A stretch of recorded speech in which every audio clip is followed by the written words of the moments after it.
Bienvenue dans cette nouvelle analyse. Aujourd'hui, on s'attaque à un sujet passionnant, la recherche qualitative. Souvent, on imagine ça comme le simple fait de s'asseoir et de parler avec des gens un peu au feeling.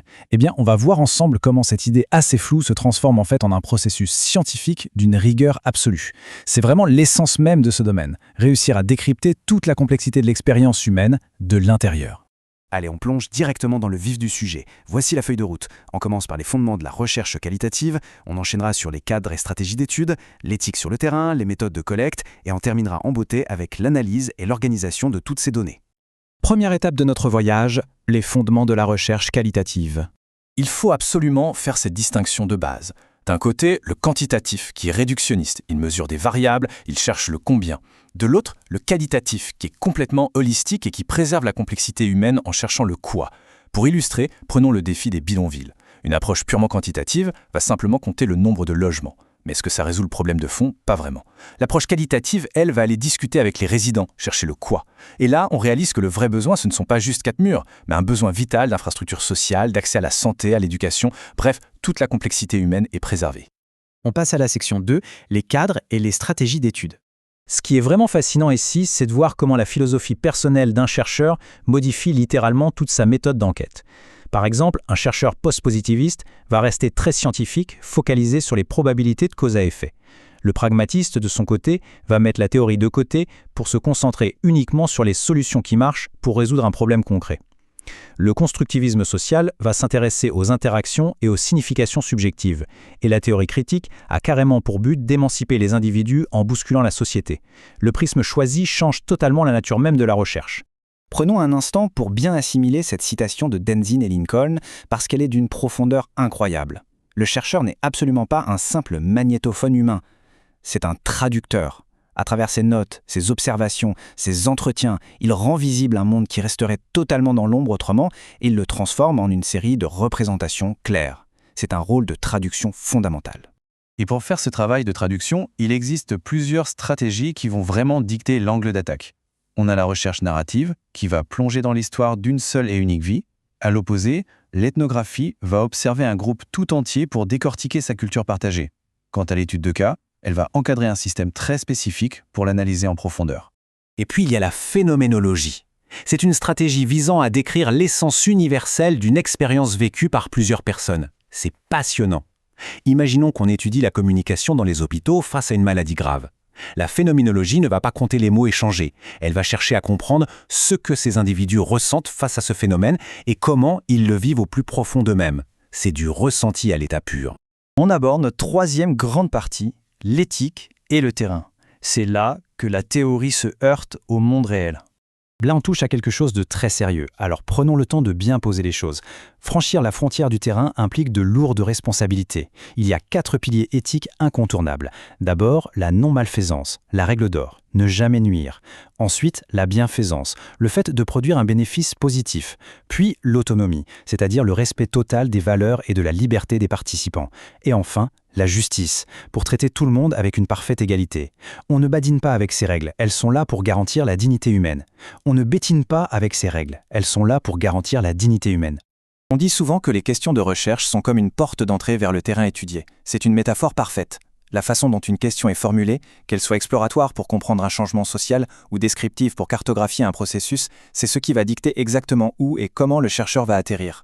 Cette porte d'entrée conditionne absolument toute la suite de l'exploration. Ce qui nous amène à la section 4, la collecte de données qualitatives. Fini la théorie, on passe à l'action. Il suffit d'observer cette incroyable diversité d'outils pour comprendre qu'on est à des années-lumière du simple questionnaire à choix multiples. L'arsenal est dingue. On parle d'entretiens approfondis pour saisir la moindre nuance, de groupes de discussion pour voir naître la dynamique sociale, d'observations participantes pour vivre la chose de l'intérieur, et bien sûr l'analyse d'images ou de documents. Les moyens de capturer le comportement humain sont littéralement infinis. D'ailleurs, le modèle de comportement de groupe de Tocquemann illustre brillamment ça. Il montre qu'un groupe de discussion, ce n'est pas juste des gens qui discutent autour d'une table, c'est une progression psychologique en 5 étapes. D'abord, on se jauge, c'est la formation. Puis viennent inévitablement les frictions lors de la tension. Ensuite, le groupe trouve ses règles avec la normalisation, ce qui lui permet d'atteindre son pic créatif lors de la performance. Le tout se terminant par la dissolution. Maîtriser cette dynamique, c'est indispensable pour animer une bonne étude. Mais attention, une fois sur le terrain, comment on se positionne? C'est un jeu d'équilibriste. Soit on y va à fond en tant que participant complet, totalement incognito, ce qui offre une immersion incroyable au cœur du groupe, soit on adopte le rôle de l'observateur complet, complètement détaché et non engagé, un peu comme si on regardait la scène à travers un miroir sans teint. Trouver la bonne distance, c'est un paramètre critique. Et bien sûr, il faut vivre avec son temps, avec la netnographie. C'est l'adaptation de l'ethnographie traditionnelle, mais transposée au monde numérique et aux réseaux sociaux. C'est une méthode qui fait exploser les frontières géographiques. On peut étudier l'expérience de communautés entières en ligne en analysant à la fois les réponses suscitées par l'étude, mais aussi les gigantesques archives d'informations déjà présentes sur Internet. C'est vraiment le terrain de recherche du XXIe siècle. On arrive à notre 5e et dernière étape, l'analyse et l'organisation des données. Le moment de donner du sens à tout ça. Alors comment on gère ces montagnes de notes et d'audio? Il faut oublier la ligne droite. L'analyse qualitative, c'est une véritable spirale en 4 temps. Gestion, lecture, codage et représentation. Le chercheur tourne en boucle dans ces informations. Il les organise, note ses idées, code et revient souvent sur ses pas pour affiner. C'est un processus intensément itératif. D'ailleurs, sur le terrain, notre mémoire est notre pire ennemi. Les détails s'effacent super vite. C'est pour ça que la prise de notes rapide, le fameux jotting, est essentielle. Ce sont des sortes de post-it analytiques. Quelques mots griffonnés à la volée pour capturer une impression fugace. Des petits caillots blancs semés par le chercheur pour raviver, des semaines plus tard, l'étincelle exacte ressentie à un instant précis. Voyons comment ça s'articule avec le codage. Ça se fait en 2 temps. Au premier cycle, c'est très basique. On pose de simples étiquettes pour résumer de petits blocs de données. Puis, au second cycle, la magie opère. On regroupe ces petits résumés en véritables modèles ou en thèmes globaux. On passe de la description de base à de l'analyse pure et dure. Pour rendre ça super concret, imaginons une étude sur des adolescents sans abri. Lors du premier cycle, un code descriptif pourrait simplement être « recherche d'abri ». Mais un code in vivo, lui, va réutiliser l'expression exacte et poignante du participant, comme par exemple dormir d'un œil. Le code processus, lui, se focalise sur l'action en utilisant des gérondifs. Chaque mot brut devient ainsi un code exploitable et ultra précis. Le but ultime de tout ça, c'est d'atteindre les codes de modèle du second cycle. L'idée est de condenser les données et de construire une véritable carte cognitive pour préparer l'analyse croisée. Si une personne parle de gorge qui brûle et une autre de respiration profonde, on va condenser tout ça sous un méga thème comme modification physique. C'est ainsi que des fragments complètement isolés s'assemblent pour former un sens global. Pour clore cette exploration, gardons en tête que cette méthodologie est bien plus qu'une série d'outils techniques.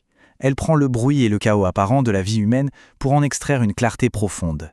Alors, si ces pratiques transforment un monde complexe en représentation hyper structurée, la question qui s'impose est la suivante. Jusqu'à quel point ces représentations redéfinissent-elles ce que nous considérons comme la vérité objective de notre société? De quoi méditer longuement.